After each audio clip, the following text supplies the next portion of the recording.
morning, everybody, and welcome to the Builders Live. And we are talking all things lawns. I think Mercury's in retrograde. Is it full moon soon? It has to be, because everything that could go wrong in the last 30 seconds. In fact, I wish we'd have one of those like camcorder things here that could see how mental things were. You know when everything goes wrong?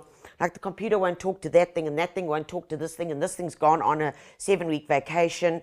And somebody maybe did an upgrade on your computer. I think that other company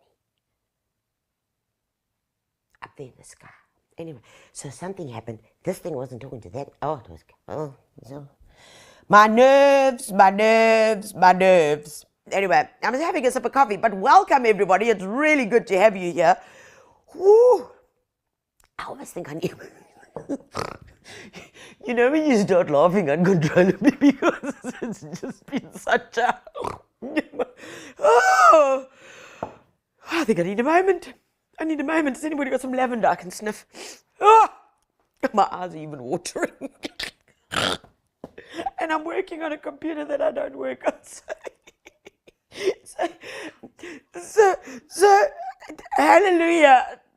That maybe I'll get it to talk to that thing, because I normally work on a Mac. This is Microsoft, so everything's like, and you know when you're a Mac person. Sorry, I'm being quite a snub around now. I only like to work on those. But I don't have to shop at Umschlanger or Houghton. But I do like a Mac. Anyway, guys, it's good to have you with us. It's going to be a whirlwind, because it has started off as a whirlwind, and we're getting good to go. We have got lots to talk about, and of course, what's most important is that lawns. It's the beginning and end of a good garden. It truly is. It defines the space. And if you have been following and if you have been watching me in the past, you will get it that I am a lawn snob. Boys and girls, ladies and gentlemen, I will say it out loud. I will own it. I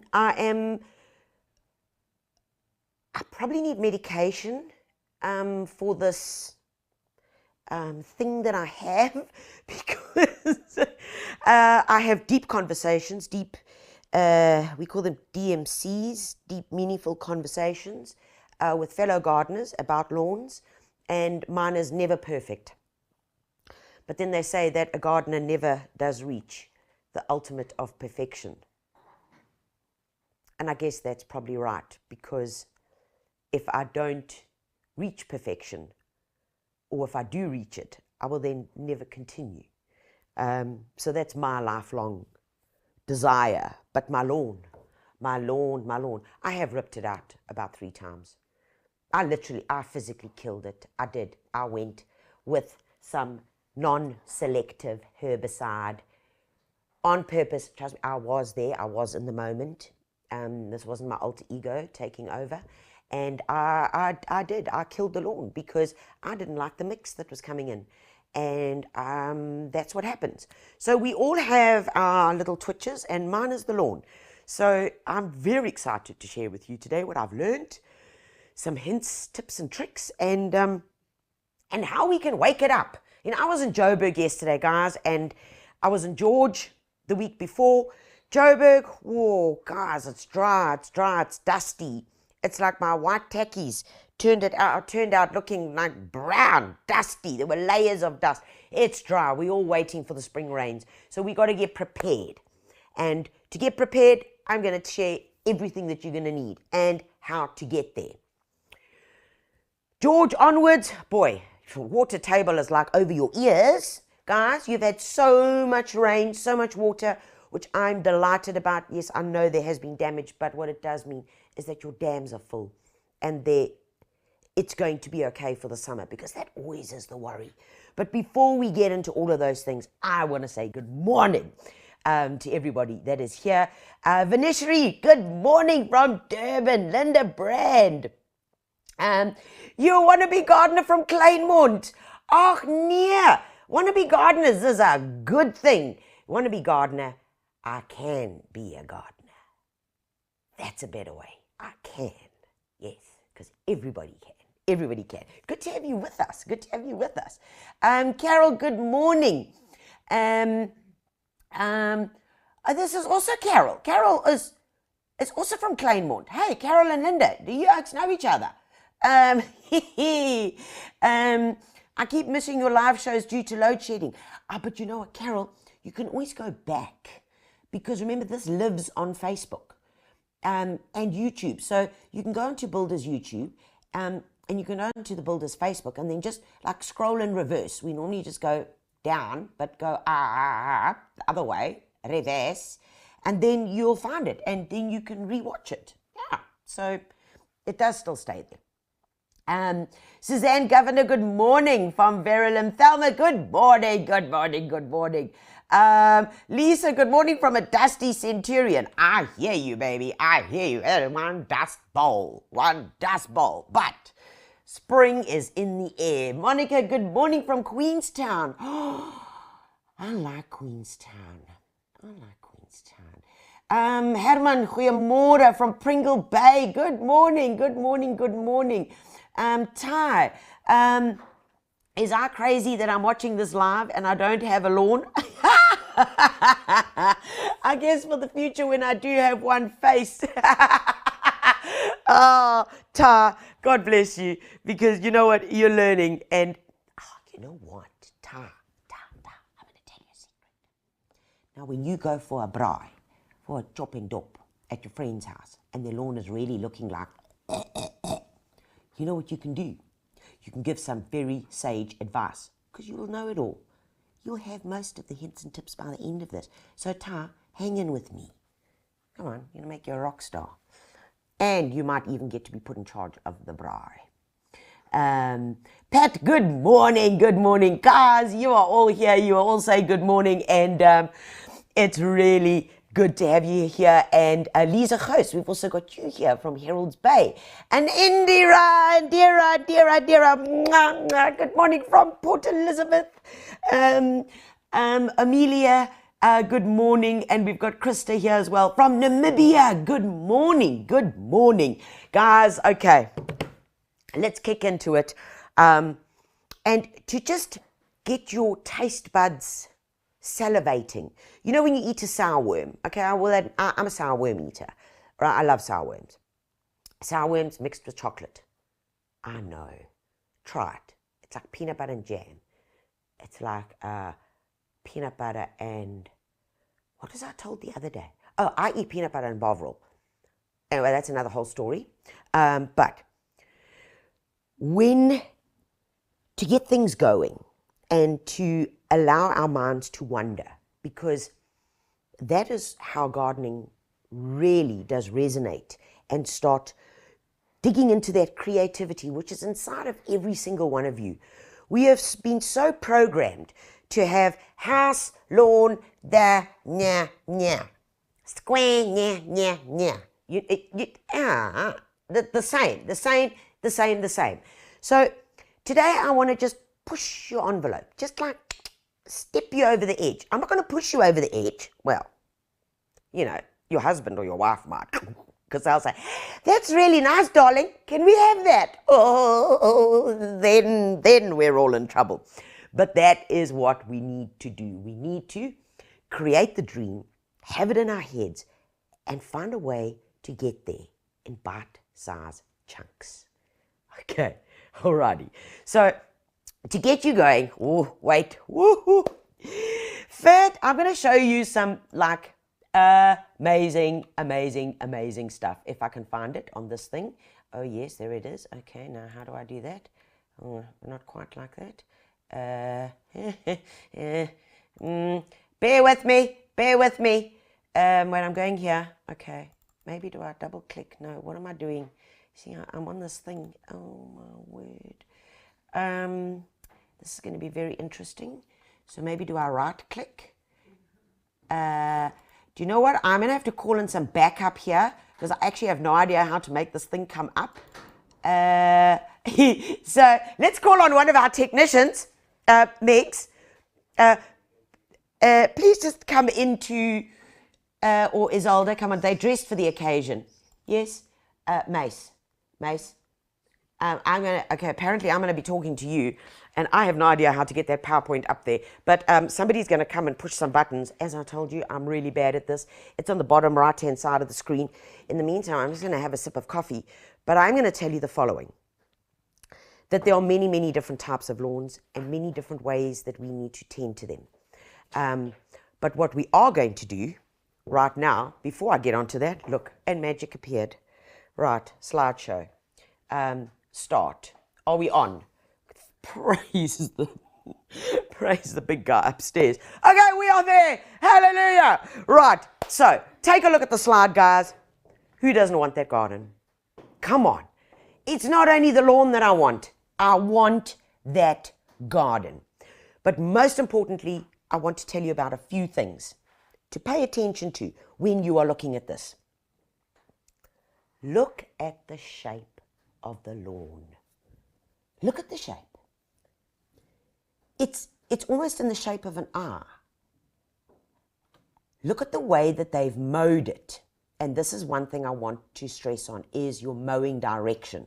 Now, very quickly, mowing direction, you need to change, okay? So if you always mow, and we are creatures of habit, if you always mow this way, this way, this way, this way, this way, spin this way, spin that way, the next week that you mow, you need to change it this way to that way, this way to this way, this way to this way. Why? Because the lawn then becomes accustomed to being pushed over that way, and we end up depositing lawn bits, anything that we might have picked up in the same spaces. So change the mowing height. In this garden, the only thing that I would say in that opening slide that I notice what they're doing is they're continually mowing in the same direction, because you can see what has been created. So change your mowing direction. It will do the world of good to your lawn. But what I want to challenge you here is on shape. Shape. And I'm going to go again. Look at this. Circles, guys. We're so used to these straight lines and these squares that we live our lives by. You know, everything has to be in a box, and it kind of emulates back into our lives and what we end up doing. So push the boundaries. Put a circle. Make a circle of lawn. You know, wave it like this beautiful edging on the left-hand side, on the left-hand slide. I love the fact that the paving, the little paving blocks meet directly with the lawn. And very importantly, come back to me here, is that pavers meet lawn. Do you notice that? It's not pavers, lawn. Even worse, it's not pavers, donga for a Hilux, okay, and then lawn. It is there, okay? The transition is smooth and gentle so that your eye doesn't like, oh, hold on, I've got to step across. Okay, no, all right? Very, very important, and we're going to show you how to get that and how to achieve it very, very soon with the tools that we use. Now, I know some of you are going to ask, what is that plant in the back, that red? That red is actually pink. It's a deep pink, and it's one of the goras. It has a gora, and it's fabulous. It's a deep, deep pink, and you'll find them at your local builders. It's just spectacular. So when we come to shapes, folks, there are a few very important things that we can consider. Number one, depending on the style of your garden, if you are looking for a formal garden, then obviously your shape will then depict that. However, you can still have a circle within a formal garden. Your beds then just become a bit more formal and defined. And that is what I want to show you in the next slide. So here on the left-hand slide, where these beautiful little beds are with the water feature in the middle, that could have been just one big circle. Or it could have simply have been one big rectangle with the water feature in the middle and the lawn on the outside. But what it does do, you see that big pergola with the blue columns. Very importantly, they have used that structure to then mirror where the garden beds are going to go. And so that is where I'm going to come back to the lines of your home. And the lines of your home will, or whatever your major structure is in the garden, will define where your beds start and begin and where the lawn should be. And you can see that from that extreme left-hand pillar, that if you had to draw a straight line, and I'll go back, if you had to draw a straight line from, let me see if I can make a pen, a laser pointer. Oh, look at that, I can. So you see from here, if you had to draw a straight line from there all the way down to there, you see that? There. They are in line with that blue pillar. Because if I had to put the bed here, just there, this little blob there, it would look odd. It would look out of proportion.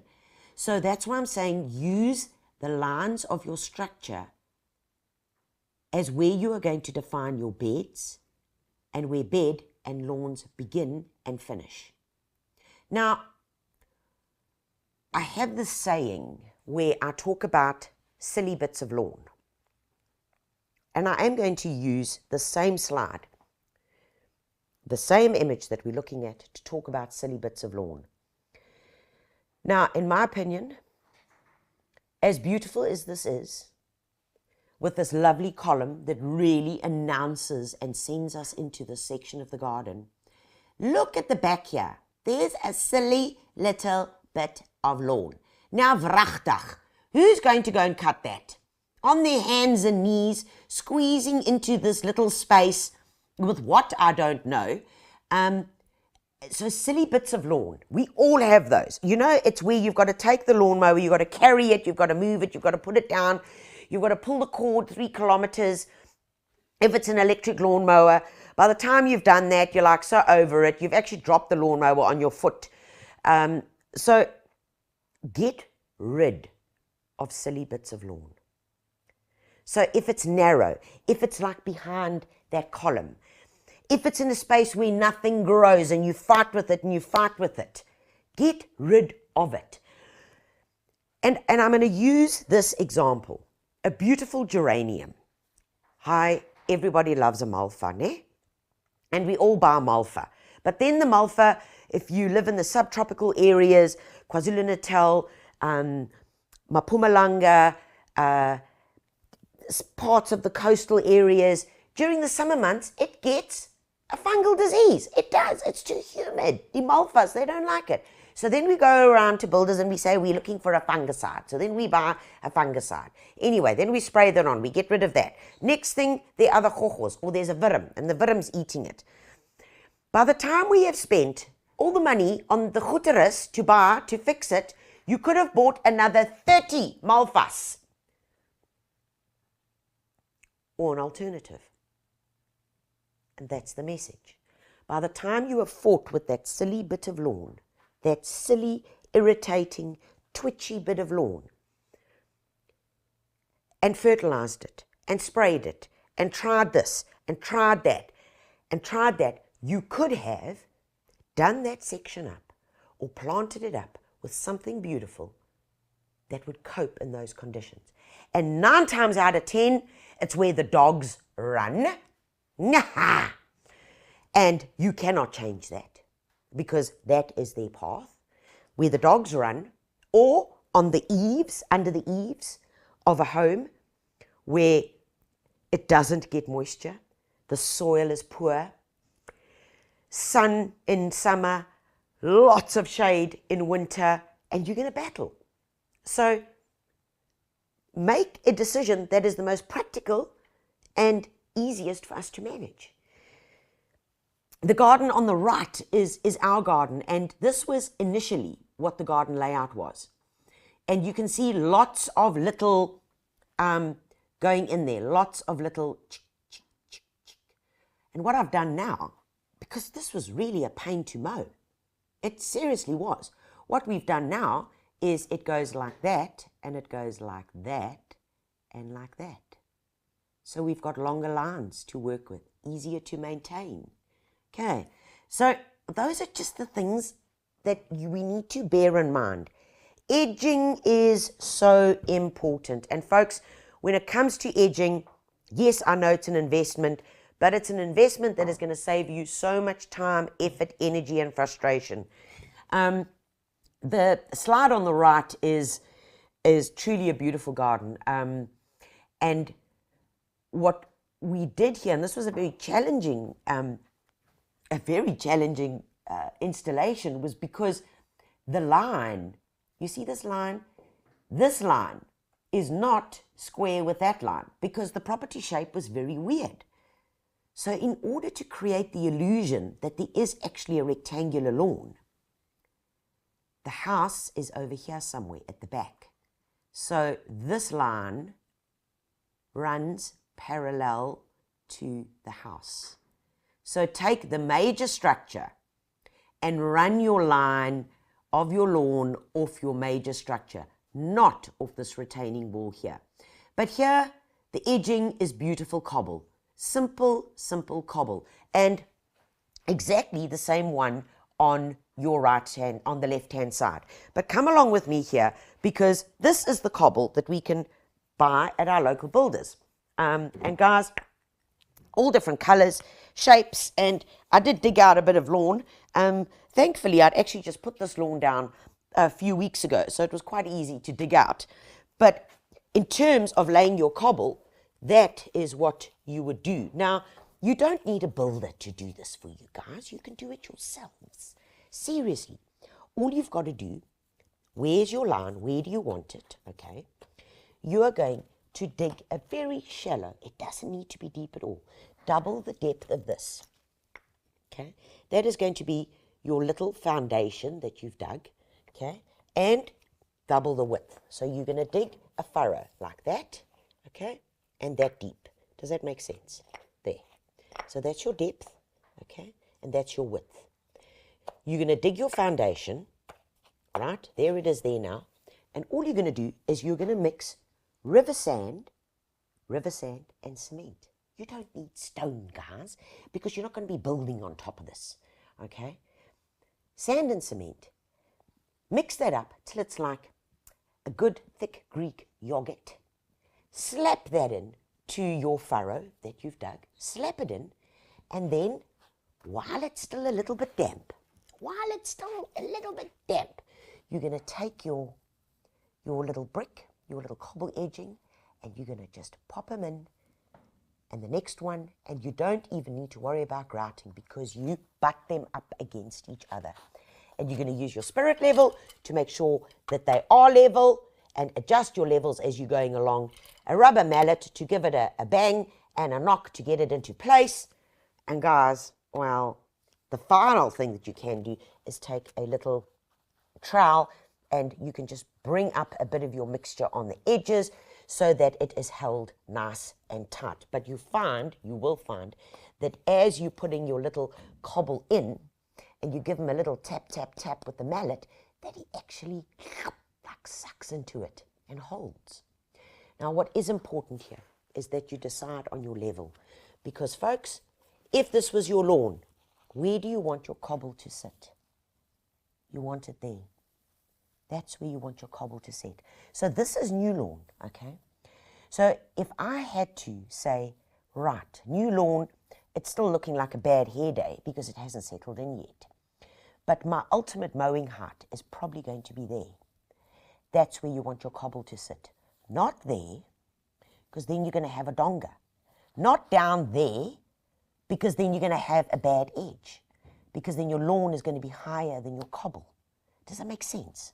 So you want it just over there. Okay, so work that out because that is going to depend on how much river sand and cement that you mix goes in. Okay, so do that because it's going to save you so much effort and energy because you know what you do. When you have got your cobble in, and it's all nice and straight. You take your lawnmower, your 1x Ryobi, and or trim tech or whatever it is, and you put the one wheel on here, okay, and your other wheel here, and you drive over the cobble, and then it cuts your lawn, and then all you've got to do is worry about the edging. It makes life so simple. And of course, as an alternative to this, you've seen this in my garden, we just used common bricks. It's a common clay brick, which we literally just stood on its edge, and we did it in exactly the same manner to create an edging. So many different ways to do edging, but whatever you do, do some sort of edging, because your maintenance becomes so much simpler. Plus, you will never end up with the problem where if this was my flower bed starting here, where then because we might have used a spade to try and cut the edges, which you do not ever use, isn't it amazing how the lawn somehow then starts retreating and retreating and retreating, and the flower bed that was here, all of a sudden there becomes this huge gap, and you've got this beautiful brown mass of soil to look at. You will never ever experience that if you have an edging. And you do not want you do not want that great divide between your edging and your flower bed. Remember in the first slide that I showed you. Okay, and that is achieved purely by using your edging. Look at this now. Oh, I love this, because this is pushing the envelope, left-hand side. Transitions from different textures. So we go from a lovely old sleeper onto some gravel, crunch, crunch, crunch, metal edging, could be cobble, could be whatever you want, onto the soft lawn. Remember, gardening is where we can bring together and use as many of those senses as possible.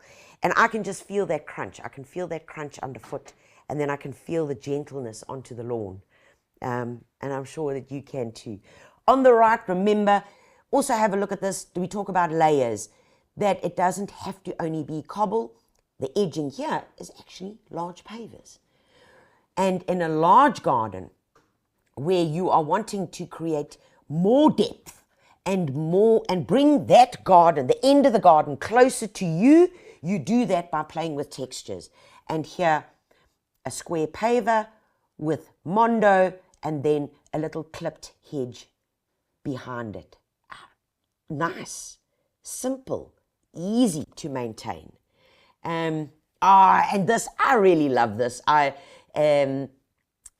at this over here, pebbles. So, edging of the garden bed, which is slightly raised, down into the lovely Smarty box of pebbles. And I actually don't mind the Smarty box here, because this is one color. If this was a mottled paver, then I'd go for a plain. But because this is a plain paver, mottled pebbles really work. Metal edging, lawn. Ha ha! Okay. And do you see what makes work? Look at this here. Do you see what makes work? That, because the edging is difficult to maintain. Ideally, you would want that lawn to grow up to there. And then, in order to deal with it, you would want to use one of the following. And I'm going to get to these tools and explain them just now, but you're going to want to use one of those things over there. By all means, use rocks as an edging. But, guys, put them as flush together as possible. Flush, right next to each other, like little soldiers. Of course, plants can also be used as our edging. And when we do that, remember that the only thing we need to do is that when we are busy doing our edges, we have got to lift the plants and cut. But the beauty is that even if you do a bad haircut, the plants fall over and cover it. The disguise of what we call the spiller. The spiller plants will disguise any bad edging. It's like having, a Justin Bieber fringe. You can have it here, you can have it back, and you can flick it forward. And that works really, really nicely. Paving, guys, be careful, and I showed you a perfect example earlier. Paving in between lawns. This over here makes life difficult because can you see the pavers are sunk? And the only way you're going to get to keep those edges tidy is by literally getting in there with a trimmer or a hand tool. So ideally you'd want to lift them like I showed you with the cobble. And this, you can see the same problem here, but do play around with them. And here on the right would be a perfect example where we've got pavers, we've got some dwarf mondo, and we've got some brick edging. And this is when I was coming back to those difficult areas, the shady and the high traffic areas, because you will not get lawn to grow there. You will not, and it'll end up being patchy and ugly. So either pop in some paving or pop in some gravel. And remember, when you are doing that, please avoid grouting and cementing all this area in between. Rather plant it up with plants, because then when it does rain, the water does seep through and go back into the water table. Then rather than creating major runoff, which we know when we have loads and loads of rain, what happens? Yep, it causes disaster, absolute disaster. So guys, that is a little sneak preview of how you can create those beautiful areas. Now, what I want to talk about is those difficult areas, and we ended with it there. And you can see, guys, it's like, we fight with them, and we want to know what are our options. And there are many, many different options, but probably one of the easiest ways to deal with them is this. Now, you've seen these boxes of seed, but you've been too scared to buy them because you are so worried that they're not going to germinate, they're not going to do their thing. But for patches, for little patches where you can either put in little plugs that you buy in trays, but this is a really economical way of doing it because you're getting loads of seed in here. And depending on what your conditions are, whether it is very shady, you would use something like this. Whether it is an area where you're wanting it to try and match up, so this would be a cynodon, which is a very fine lawn. Or if you've got kikuyu. Now, different lawns, seeds take different times to germinate. Your shady lawn will be up and about and growing, germinating within 10 to 14 days. Something like this, which is a mix of an evergreen shade, will be a little bit longer. Your cynodon takes at least sometimes 2.5 to 3 weeks to germinate. So don't fear that you were unsuccessful. Just read the instructions in the box because that will tell you how long it takes to germinate. So here are really some good options in terms of how you can do it. And all else, everything is on the box, and that's what you need to do. But those are for your difficult areas. Now, to show you how to do this, I know you want to know because you've all got them. We've got a little video lined up for you of how to do it. So take a look and enjoy. There always is a stubborn piece of lawn that just won't grow. Whether it's under a tree like this, and we've got buffalo, which doesn't like growing in the shade, and it ends up being bare patches. Whether you've got an area where under the eaves and not enough moisture gets there and the lawn just won't grow. Or whether the dogs dug something up and you've got a patch to deal with. However, fear not, because there are solutions for that, whether it's sun or shade, whether it's dogs digging, or it's just simply an overworked area. There are many packets of seeds that are available that are really easy to use. Whether it's an area of shade that you want to deal with, which is quite large, you can go with the bigger packs. Or if it's a smaller area, which will do 2 by 2 square meters, and then an intermediary pack. There are sunny options, there are shaded options, and there are high traffic options. Choose the lawn seed that's going to work best for you. But the most important trick is how to do it and how to get it right. And that's what I'm about to show you. Once you've chosen the lawn seed, the next thing is prep. And guys, it's always all in the preparation to make sure that it's going to be a huge success. The first thing you need is to arm yourself with a garden fork. If you're using a smaller area, of course, then a little hand fork will do the job. In this area, it's under the trees, it's quite compacted. So what we need to do is get in and turn the soil. It's heavy clay, and it's important that we dig it down and loosen it up to at least 5 to 10 centimeters. In areas between the grass where you'd like to keep the existing lawn and just work it in, simply take your fork and work it into the area like this, instead of having to dig up the entire sod of lawn.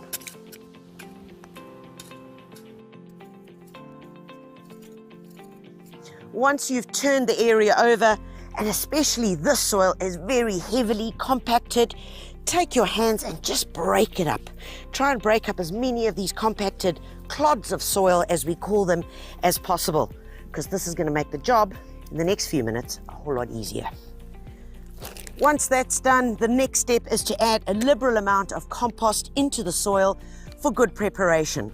A bag should go 2 square meters quite comfortably. Next up is 100 to 200 grams of Atlantic BioLawns on top of the compost, which we are then going to work into the soil. This works as an organic, slow release fertilizer, which will give your lawn seeds the nutrition that it needs as it's germinating and starting to grow. Next up is to use your garden fork, turn all of this into a good mixture, and then once we've done that, use a metal rake to level it out, get it as even as possible, ready for seed sowing. Now that the prep is done, we need to get our seed ready. Now the guys at the seed companies have made it really nice and easy for us to be able to apply it. The box has been really cleverly designed, so don't mess it up when opening it, please. Open it up and you will see there's a little perforated edge along here. All I want you to do is open that and tear away the perforation. Once you've torn away the perforation, you will see that there's an inside layer which has little bits of cardboard that you can simply remove. Ah, now you're getting the idea. Here is the seed. Open it up, pop it back into the box, and then you close up your specially designed little lid, which is now ready for seed sowing. A seed applicator and box all in one. It makes life so simple. When it comes to seed sowing, always follow the instructions on the back of the packet. They're going to make life really easy.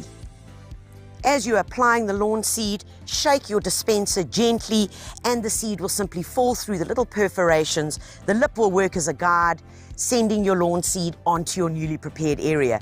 It's also important to cover the entire area because most of these grasses are not creeping lawns, they are tufted lawns. So if you miss a spot, it means something's not going to grow there.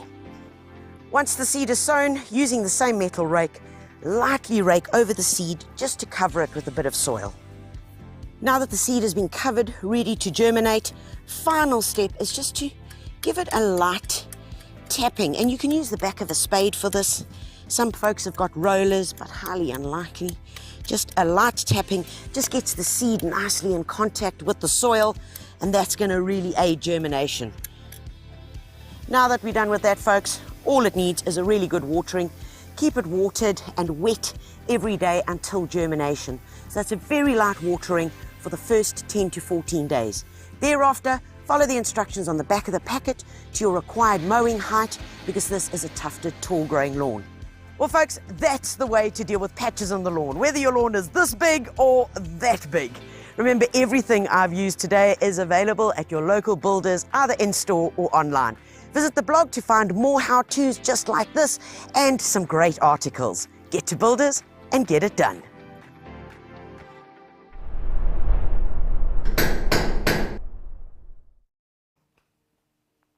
Well, there you have it, guys. And please don't break these little perforations. Oei, genis. Yes, the first time I opened that box, I did a complete disaster of the box, and that was many, many years ago. And then I was like, oh, yes, stupid, stupid woman. Okay, but that's how you deal with little patches. Now we get to the point as the lawn is growing, we've got our right mowing height. And remember, guys, in terms of mowing height, you never want to low. Okay, some of you, thank goodness, you actually don't have any lawn, so you need them to grow. But please do not drop your mowing height too low, because that really does destroy your lawn, okay? It gets sunburnt. It just gets sunburnt. So now that it's there, it's up and growing, how do we look after it? And the question is, how do I care for it? How do I feed it? And how do I keep it going? Well, the question really is food. It's all about the food, guys. And there are a lot of questions around this. So, and the timing is always important, because somebody's also asking, I see here, when is the time to start planting? Well, it's now. It's right now. You can sniff spring. You can smell it. We've got those little patches. We want to get in, because that little clock, that little internal clock is starting to tick and saying, you know, something's happening. So yeah, you want to get in, you want to fix it. Okay. We've told you how to prepare and get it. Now what we want to do is make sure, how do we feed it? Okay, so Claire says, my lawn is looking quite weedy. Can I afford to replace it? How can I help it get better? Okay, so you're either going to do the where you're removing the weeds, or you're going to apply a selective weed killer. Now, guys, okay. No. Before you jump up and down and start getting all stressed out, I'm going to give it to you very, very simply. So you're either going to remove them physically. And when you remove them physically, I recommend the following. A strong glass of orange juice with a drop of something else in it. Good music in your ears, or blasting through to the neighbors. Maybe invite a mate around or something, and give them some good weeding tools. Now, when it comes to weeding tools, you cannot go wrong with these. I love these, because this guy looks like an extension of my arm, like a Captain Hook. Okay, so what do you use this for? Okay, Mason, come closer here. So you've got a stubborn weed. Okay, you've got a stubborn weed in the lawn.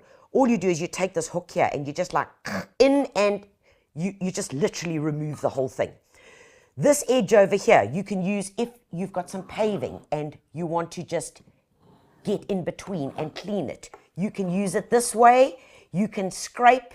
You can also take weeds out in garden beds. Once you have got this guy, you will never, ever turn back. I promise you. I sharpen mine on the edge here, and I can even use it to prune grasses. So I grab it, and grasses in the garden, grab it, pull. Fantastic.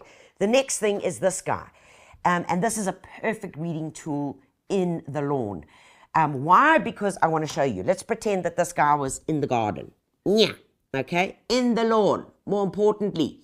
Now, you try any other weeding tool, and you will notice that as I'm going in, I've got nothing against here. I've got no tension. I've got nothing to stop it, which is why this little guy with the strange little piece of metal here comes in so handy, because all you do is you whack that guy in there, okay, whack him in, and then as you go down, look at the resistance that thing makes. Do you see the resistance? And then resistance against, and out it'll pull the weed. Fabulous tool. Fabulous. Okay, so that's physically removing. Just whatever you do, do not let the weeds flower. Guys, if the weeds flower, you are then spreading them all over, okay? Spreading them all over. Even if it means you're just mowing frequently just to get them into your grass box and then throw them into the compost heap, because the compost heap, if it's working properly and it gets to the right height, temperature-wise, will then burn and destroy those weed seeds. What if we want to keep our lawn and we want to get rid of them without listening to Kurt Darren and have orange juice? Okay, then you're going to go with a selective weed killer. Now, guys, when we talk selective, it's called selective for a very specific reason. Now, Have a look at these over here. This is in a pelletized form. This is for in lawns specifically because it says that it is for weeds in the lawn. So it'll tell you what it'll cover, all the different weeds, okay? It is important, very, very important that you follow the instructions like everything. But this will remedy your weeds in your lawn, but guys, wherever you apply it, it will kill, okay? It will kill. So if you scatter this over the lawn, it will kill the lawn and the weeds. So you apply it very carefully, okay? If, however, we'll put that one side, you want to use something that will not kill the weeds, that will not kill the lawn, but it will kill the weeds. We then use what we call a selective. Now, there are many different products. There's Hormoban, Banweed, Versus for lawns, and there's Super Lawn Weeder. Many other ones that you'll see on the shelves at Builders. Guys, all of them work. What I am going to tell you is that whatever you do is please have the right equipment and read the labels extensively and carefully. Because everything that's in the packaging over here will determine if you're going to kill the lawn and the weeds or just the weeds, because it's how you apply it. Very, very importantly. Sunny, windless day. Please follow the instructions. They are all in the packaging. And most importantly, when you are going to be applying it, guys, come along here. You are going to need to have the right equipment. And when it comes to the right equipment, I am meaning a pressurized spray bottle. Now, it's not going to be one of those little, because you'll see on the packaging, it says dilute 50 milliliters into 5 liters of water, and that 5 liters must be spread over 100 square meters. What does that mean? It's 10 big steps that way, 10 big steps that way. That 5 liters must be dispersed evenly over that area. And that is when a pressure sprayer comes in really handy. This guy over here is a seriously revolutionary product, because what I love, okay, so you can pump it up, okay, to get your pressure, all right? It even tells you the bars of your pressure, okay? And then get this guy out, and then you can adjust your nozzle right here, okay? There we go. And that's how you spray. It's once and back. That's it, okay? Not, there's a weed. Kill the weed. Kill the weed. No. Because now you are applying about a 300% solution. So ideally, you want this. You want to go like that, there and back. Step back, there and back. That's it. There and back. That is how you apply the weed killer. As simple as that. And you don't do it on a windy day, obviously, because it might then go over to your neighbor. Or maybe you do want to do that, depending on how much you love your neighbor. But that basically is how you're going to apply the weed killer. And folks, that will kill the weeds within 10 to 12 days. Those weeds will simply start shriveling up and dying. And then it's time to wake the lawn up. Okay, now when we want to wake the lawn up, we're going to need to do the following. So come along with me here, and I want to show you what you're going to be applying first to wake it up. And then we're going to get into if you've got the lumps and bumps in the lawn. Now, when it's waking it up, guys, I want you to start with something like this. That is important. Do you see that number there? 232. That is very, very important. This bag over here, 3 kg, will cover 100 square meters.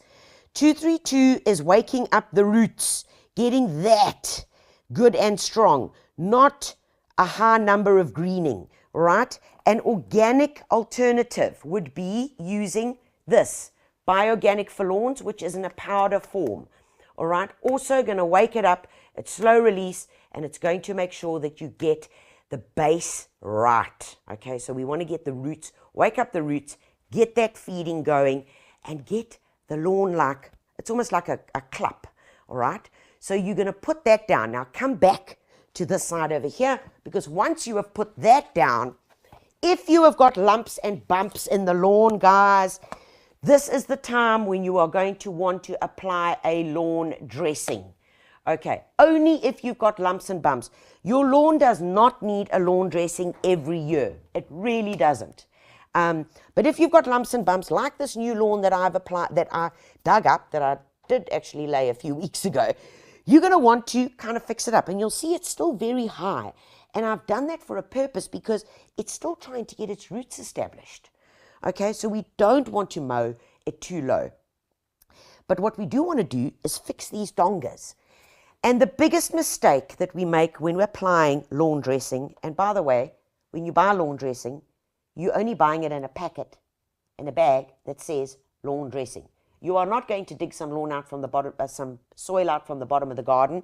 You are not going to buy it on the side of the road that says topsoil, okay? Because then every weed from Greater Boksburg or wherever, or Umschlanger, is going to come into your lawn that you have just spent a lot of money, time and effort to get rid of the weeds. Okay, very, very important. So lawn dressing. Why? What is lawn dressing? Lawn dressing is weed-free. It's been formulated to be lightweight, to have good aeration, to be able to get in between these young blades. And remember now, we've put our fertilizer down. Okay, so the fertilizer is there. Now we've got the lawn dressing. The worst thing, and this is the mistake I've seen very often, is the lawn dressing put down like that, okay? And then we do this, and we hope for the best. Hi, caramba. If I bury you like I just buried this, do you think the lawn's going to make it through? Heck no, there's no air. The lawn underneath here is going to die. It's quite simple. There's no light. Okay, so that is one of the biggest mistakes that we make. So what I do when I'm applying lawn dressing is the following, okay? And I'm just going to do this to save this little part here. But you see, here's the donga. So we take some lawn dressing, and I normally just do this, okay? I just apply a little bit, right? And then I know it sounds really, really a bit anal, but I take a spirit level. And all I do is take the spirit level and I just pull it around. And you can see when I put it there, look there, there's the big donga. Okay, there is the big donga. But folks, I cannot fill this whole thing up with lawn dressing because then I'll be covering all the lawn. So I put little bits at a time. Do you see that? Little bits at a time. I will then water it after this, a good watering. Wait for this to grow through. As it's grown through, then I will apply a little bit more. And so we build up these layers, little bits at a time. And you see, because it's got a good mix, this is a good quality lawn dressing, because I'm doing that, it is getting into all these little grooves. Okay. And if I had to show you here to fix this little donga here, all that I do is I take this, take that, give a bit of a squish in between, pull it across, and it really does the job nice and easily. You see that? And I've kept my levels right. The other thing you can also do is stay where you are over there, Mason, is take the back end of a rake, of a metal rake. A back end of a metal rake is wonderful to move your lawn dressing along. And I'm going to show you that. Look, I am overdoing the lawn dressing here, but of course this is simply for practical purposes. So, do you see that? Do you see how you can do that? All right, so you can pull it along, pull it along, pull it along, put it along, okay? And then you go and you do that, okay? And you can work out your big areas, but you do not use this. Remember, metal rake is not used on lawns. A metal rake is to move soil around in garden beds, as well as leveling your gravel or. But the back end works beautifully when you are trying to move soil around. The other rake that you would use, but you would not use it for lawn dressing, is a plastic rake. A plastic rake is for raking up bits of lawn or leaves. You do not use it to put down lawn dressing. Okay? No. Okay, but stay there, Mason, because I did promise the folks that I'd show them what tools to use for edging, and guys, these are them. Tools for edging. It's your sheep shears, which I love. I love sheep shears because I, in my lifetime, have never broken a pair of sheep shears to cut edging because it works. It has no moving parts besides this. It's got no springs. You can sharpen it over here, and it works really, really nicely, even for some wild bits of lawn. But imagine if I was doing my edging here, really nice and simple. These over here also work very nicely, but from a robust point of view, I do always, I don't know, it's just a personal thing. I end up going back to these. But depending on how big your lawn is, yeah, these do the job very easily. Okay, you can see that. Nice, snip, snap, snip, snap, snip, snap. But what I do like is this. Do you see that? It can twist. So there, flat surfaces. Okay, cut, cut, cut, cut, cut. But when I get to the sides, and I need to do some sides, some edging, there it goes. Nice and easy. Nice and easy. Remember, when you have finished using your tools, if you want them to last, give them a good clean, wash them down, and give them a good wipe with a general lubricant, an oil, like a Q20, like a WD-40. Just give them a good wipe down and put them back, because if you don't, and you come back to these in 2 weeks' time, they are going to be rusted. Bottom line. Okay. Right. We've put down the fertilizer. If your lawn has lumps and bumps, you've put down your top dressing. You've given it a good water. You've added little bits and little bits. You've kept your mowing height very high. What do we do now to wake it up and get it green? Come along with me, and I'm going to show you exactly what to use. But before I get there, of course, there is the large topic of, can I use a trimmer to cut my edges? You can. Yes, you can. And some of them have a built-in little wheel that literally runs along the ground that you can use. Okay, I'm not going to turn this thing on. It's going to make a terrible noise. So you've got the little edging. All I want to say to you is the following. Whoever the operator is, make sure that they test this thing in the neighbor's garden. Because if you get this wheel in the wrong place, you're going to have lines like craters all over the garden. But by all means, yes, you can. But it is simply on the director of operations and and how they do it. Guys, once we've got that, we've got the weeds under control, we've got the roots going, we've woken them up, then it comes to greening. When it comes to greening, various things that we can use. So here is where you're going to notice the number change. Do you see? There's a 7, whereas this one had a 2. Do you see that? 2. Now we've gone to a 7. Okay. Now, lawn and leaf clearly tells you the 7 is now going to do the greening. And this is a sustained, slow release, and it's going to do the job. Okay. Apply it, give it a good watering, and Bob's your uncle. All right. If you have got hojos and nunus and all sorts of unwanted things in the lawn, you can also get a fertilizer that has an insecticide in it. Okay, so it's a 411 with an insecticide. Apply it as per the instructions, especially good for armyworm and caterpillars, and give it a good watering. Really, really simple, nice and easy. Folks, lawns are not difficult. They really, really aren't. It is simply about a few basic techniques. And remember, if you are going to be using a lawnmower and you have got weeds in the lawn, like this baby over here, geez, I've made a mess around here, isn't it lovely? If you are going to be using a lawnmower without a grass box like this baby, which does actually have a grass box, don't look at where the cord is and everything, because I'm making a complete mess out of all of this. Guys, remember your mowing height that I've told you about. All right, this is Trimtech. This is a South African brand. This is homemade brand. I've been to the factory. Unbelievable. With that, how this whole process happens. But if you certainly have got weeds, use the grass box. That's what it's there for. Collect it into the grass box. Put this into the compost heap. Okay, so that it can then break down. The question is, could we take those grass clippings and use it as mulch? Yes, we could. But remember, you're putting those seeds into the garden beds.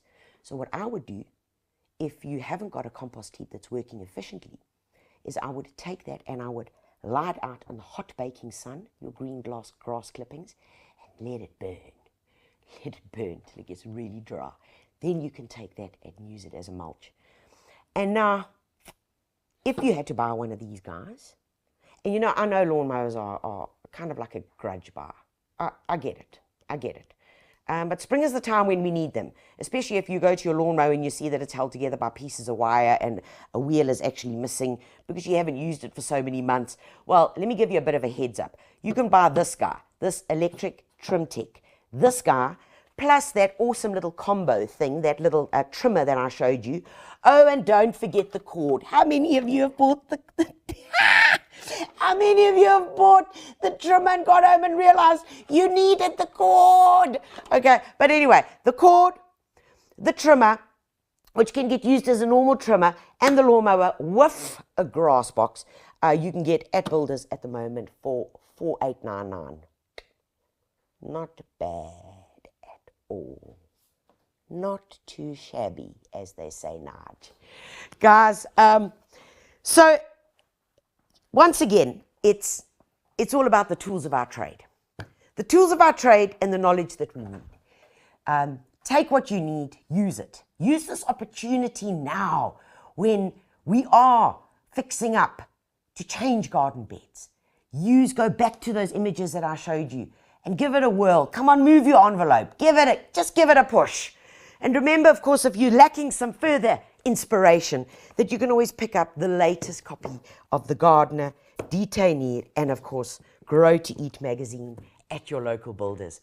Guys, the magazines are packed from geraniums to beautiful lavenders, how to cook, how to grow beetroot, what are the odds of edible flowers, what's in there, all the different types of spinach, what's new in beans, which are so incredibly rewarding, especially in this economy where we really need to learn how to grow our own.